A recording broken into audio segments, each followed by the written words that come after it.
So first question, mate. Being paid to eat fried chicken, I mean, that sounds like the dream, right? But then in reality, I feel like it wasn't the dream. You know, that literally was how I went into doing the film, because in my head I was like, well, I like eating fried chicken. I want to know a little bit more about it. And it was the dream at first, and then quickly turned into the nightmare in some ways of eating the food. And it's weird because I think for me, I was like, well, obviously I know I'm eating this food, I'm going to put on a bit of weight. But it was mentally like, I was like, this is a lot. But it was literally that at first. I was very naive. At first it sounds great, yeah. Yeah, exactly. yeah. 100%. And also, congratulations, because the doctor said you'd got a perfect liver. I know, I didn't know this. So I've never done I've gone to the doctors before, but this was the most intense, I guess, screening I've had of my body, where, getting full body density scans, checking my liver. She done this thing, right, where she went like this, and it lets you know how much gas you got inside of you. So every now and then I'm like, oh, I got a lot of gas inside of me. So I learned a lot just through some of the health stuff. Yeah. But it was nice to know where my body was at starting something like this. Yeah, and working in showbiz, if you've got a good liver, I mean, I've not got a good liver, I'm pretty sure. No way. I don't know, no idea, but I'm pretty sure. How old are you though? I'm 32. Oh, okay, well, you're in an all right place though. I feel like I haven't got a bit though. What I would say, so this is what I learned, is everything is mainly reversible. So when I met the doctors doing this experiment of eating the chicken, she was like, look, whatever you do is reversible. So you can reverse it. If you eat salad and have carrot juice, you can reverse the things that you've put in your body. So you're good, man. Oh, I'm fine. You're good. You're all right. If you told me that, you it's drink fine. water now. I'll pass that to Mum. Do you want one of these? That's what I need. That's what I need. Yeah. There's one section which talks about the poverty in America. Yes. And I feel like the UK gets quite a rough ride with, just in general. Yeah, of course. Did it make you sort of appreciate the UK more? Because there seems to be a lot more control over here than there is over there.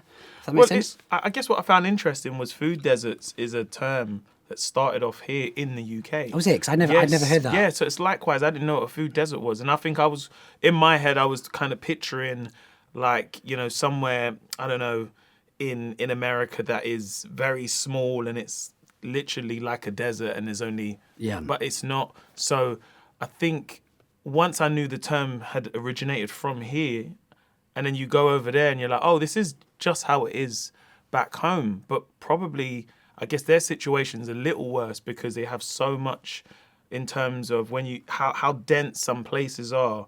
And I guess once I started realizing, even here in our corner shops, we do have bread, we do have eggs, we do have milk. Where once I went to the States and I asked someone, I was like, oh, in your shops, do you have that?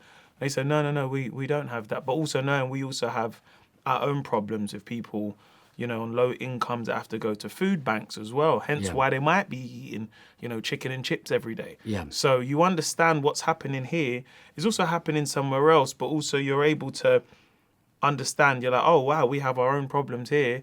And they're equally the same as somewhere across, the other side of the pond as such. Yeah. And there's quite a lot of the documentary which is quite America heavy.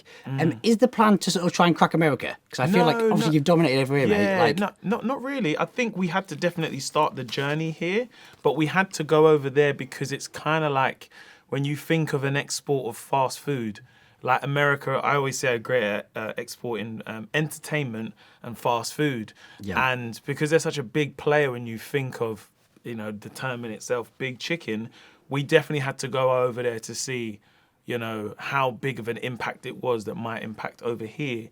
But no, I'm quite fortunate enough that I've had 3 Netflix specials and they go all around the world. So if it lands me in America, which is kind of cool, I'm here for that. But if it takes me to Australia or Africa, that's equally just as good for me. Yeah, that's all right. Yeah. And at one point, I did quite far into the experiment, you get really upset. Yeah. Sort of like say about putting on weight and just feeling low and then body image. Yeah. I feel like men in particular don't. It's quite a female thing, I think, people still talk about body image. Yeah. Do you feel as a man that it needs to be spoken about more? Because I feel like it does personally. No, of course. I do a job that's very front-facing. I'm in the public eye. Yeah. And I'd be lying if I said I don't care about my image, especially of eating fried chicken every day. Yeah. I knew being on camera, eating the food was something that I was a bit self-conscious, but also knowing that, in the space of sometimes days, I went from a large in my t-shirts to an extra large just because I'm eating. Yeah. Did an exercise as well. So yeah, and I think more men, we do need to be more comfortable of speaking about how we feel in the moment as well with our other friends, other guys. It will definitely break the silence I feel like we have as men when, you know, we need to speak up and be like, oh, I feel low in myself. Yeah. You know, I don't look how I want to look. I don't feel how I want to feel.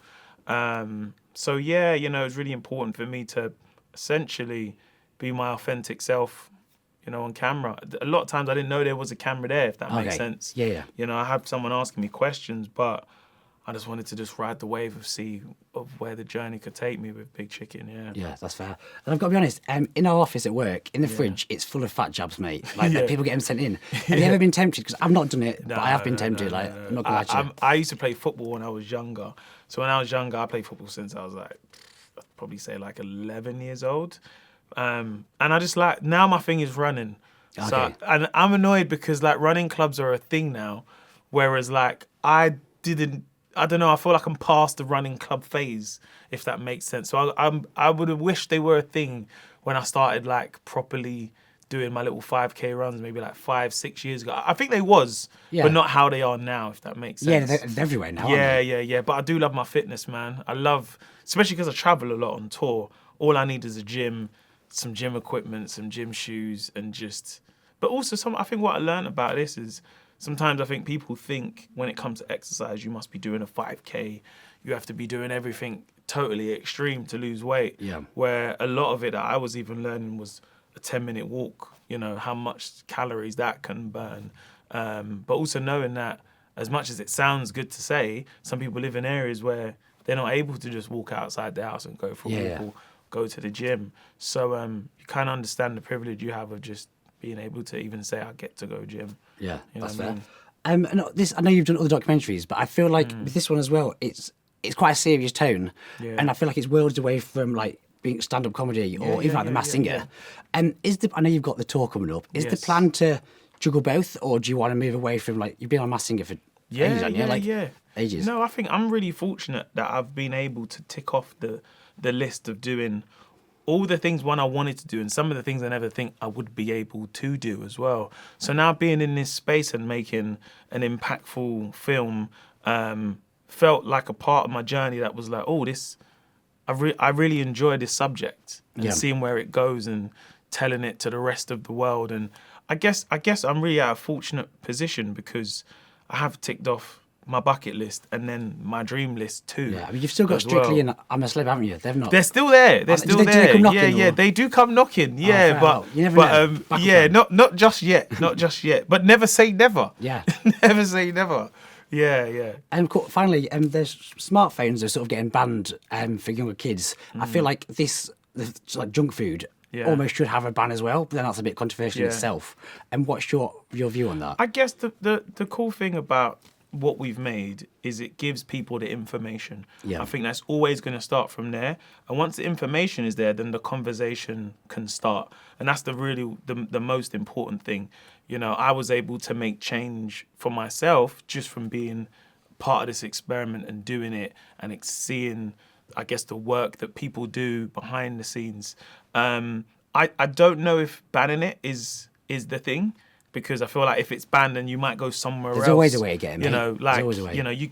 You don't want to feel like we ban it, but people who want to go on holiday to have junk food. You know what I mean? I guess it's just making conscious choices, and I hope this is what this is able to do for a generation when they watch it and they say, oh, you know, I kind of want to kind of think what I put in my body and what I want to eat. And we're at a beautiful point in our lives where we can literally choose whatever we want to have whenever we want to have it. If you said, I want to have Korean food tonight, Lebanese tomorrow, and Caribbean the next day, you can kind of do that now because you know where some of the restaurants are, or you have like apps and stuff. So I guess like we're also in the same position to have conscious choice of what we want to eat and when we want to eat, but now we have the information to help us make that opportunity. Bridging the gap.